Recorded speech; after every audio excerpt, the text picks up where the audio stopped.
Welcome back to another technical deep dive here in the Debug Zone.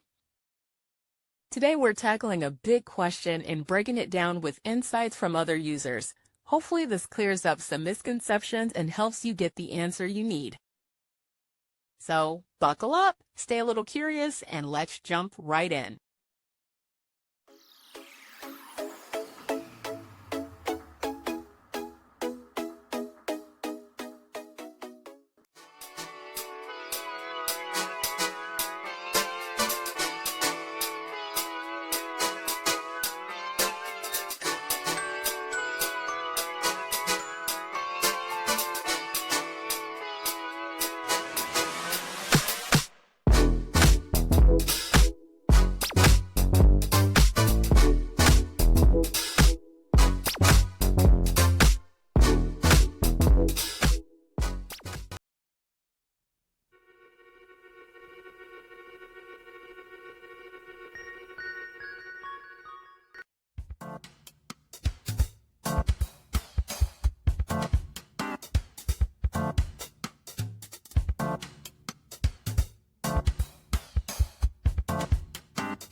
And that's a wrap.